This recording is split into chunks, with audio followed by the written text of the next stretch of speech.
Welcome to lesson 2. Now in the first lesson I showed you how to make a nice simple flax cracker, and as I said, we're going to be modifying these simple recipes and giving you more recipes to build on so that you can make your own versions of them. In this next recipe we're going to be making a buckwheat cracker. So same as with the flax cracker, I'm going to be giving you the simple recipe to start with, and then I'm going to give you some ideas on how you can modify it, make it your own. But really giving you the ideas of the elements and how they all work together and what you essentially need to put in here to make this type of cracker work for you. So the first thing we're going to do is we're going to use the food processor for this, and we're going to use some courgette or zucchini. So I love using courgette or zucchini. I'll call it courgette from now on because that's just where I'm from. The reason I love using it is because it kind of bulks out the recipe. It gives it some moisture rather than just using water. Gives it a bit of texture, but it doesn't really affect the flavour or the colour. But obviously you've noticed there that I've peeled the courgette so that we don't end up with green crackers, which you might want to do. If you do it on purpose, then fine. If you don't mind green crackers, then that's all good.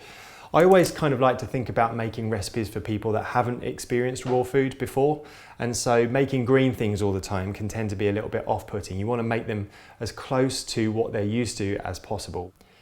I'm going to be using almond pulp next, and almond pulp, this is literally the pulp from making almond milk. So if you've just made almond milk, then you can go straight into making these crackers. This will last for about 2 days in the fridge, but it's really awesome if you have a bunch of this and you just put it in the freezer and just defrost it as you need it. So that can just go in as it is.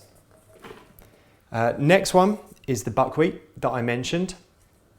So you can see here with the buckwheat, it's got these little tails on it because we've sprouted it. We've started that growth and that germination process, right? So it's more full of life. You can kind of think of it like that. It's definitely easier to digest. It's more nutritionally sound. All of those anti-nutrients like the phytic acid and the enzyme inhibitors, they've all been washed away.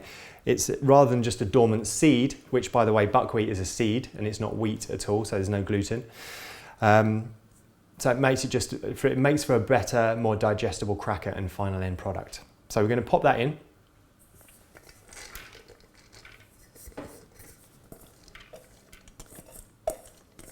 We're going to go in with the flax meal next. So flax meal is just flax seed that has been ground down either in a Vitamix or in a coffee grinder.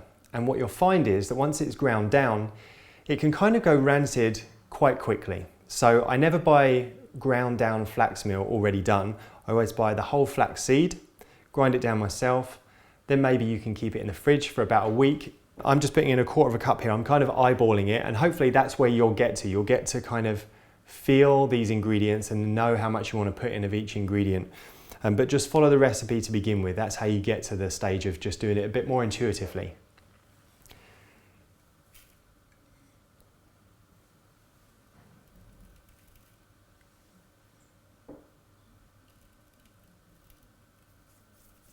Okay, so next we're going in with the nutritional yeast, aka vegan crack, right? This stuff is so moreish. Sprinkle it on salads. If you put it in larger amounts, it tastes cheesy. So you might have made some of my tree nut cheeses before. We use that to make it cheesy as well as the fermentation process.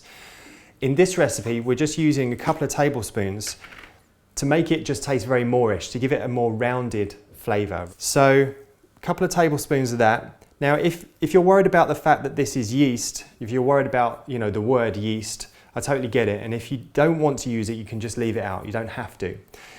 But it's an inactive yeast. Okay, so it's been heated up to the point where it's not active. It's not going to grow inside you. It doesn't add to candida. So the next thing then is the apple cider vinegar. And I always use raw apple cider vinegar. Unpasteurized, it's still got all the goodness in there, right? It's got all of the cultures, so we need to just shake it up a little bit. It's got the mother cultures in there. Now, if you'll remember from the first lesson, I said that we need a fat, acid, salt, and sweet in everything that we do. Sweet being the one that you might not have in everything. Just a couple of tablespoons of that. This is actually really great to have for digestion. Just a teaspoon a day is really, really good for you. Next, olive oil, right? We need olive oil when we're using buckwheat, or we need some kind of oil when we're using buckwheat, because buckwheat can be very dry, right? Especially when you dehydrate it, it can go very crumbly. It can be a little bit like crumbly cardboard, which we don't want. That's not something we want in our crackers. So the remedy to that is something that doesn't evaporate when you dehydrate, right? It's not water, it's oil that's needed. So just a few tablespoons, you don't have to go too crazy, a few tablespoons of olive oil. If you want to substitute olive oil, you could use cold pressed sesame oil.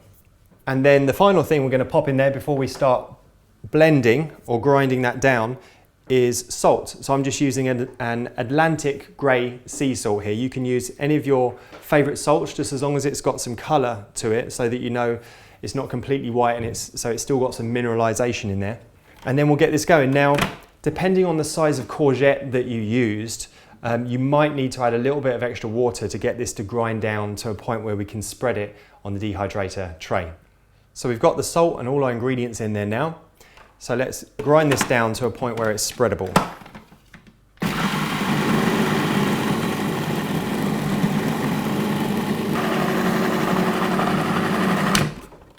Okay, so this is where we need it to be now. We've got it ground down nicely, so there's still a little bit of texture to it, but it's spreadable. That's what we're looking for. So, dehydrator sheet. Let me just break this down for you in case you're a new dehydrator user, or maybe you bought this course thinking that I'm going to get a dehydrator and make good use of it with this course. So we've got the tray, the initial tray, we've got like a mesh that goes on top of that, and then we've got a non-stick sheet. And so I'll just use my spatula to get all of this mixture out onto this sheet. So I'm just going to be using this spatula to spread the mixture out nice and evenly. Some people, and you'll find your own way with this, but some people maybe like to use a palette knife or a spatula depending on what part of the world you're in. This has different names. Straight one like this, or a cranked or offset one, it's all fine, whichever is your personal favourite. You'll find that as well over the course of making this a few times. You'll realise, actually, I prefer to use, a spatula. Or even just a spoon. I've seen some people just like to spread it out with a spoon. So I would suggest though that you don't spend too much time getting too crazy about how long you spend spreading this out. I think when I started in raw food, especially when I had the square Excalibur trays, I'd work out getting everything perfectly square, right? And then making sure the edges were perfectly straight. But actually you just waste so much time doing that. You're better off doing exactly what I'm doing here, just getting it pretty much to a square with pretty much straight edges. As long as it's nice and even and flat, you'll be good. And then what I'm going to do here, before it goes in the dehydrator, is I'm going to score it into the individual crackers.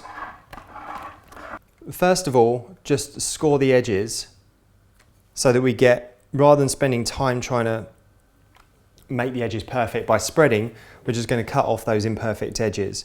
And these pieces are great for like putting in salads. You can use them as little croutons. Then I've got myself pretty much a nice square there, and then just cut them to the cracker size that you're after. I prefer a slightly larger cracker. So we'll come down here.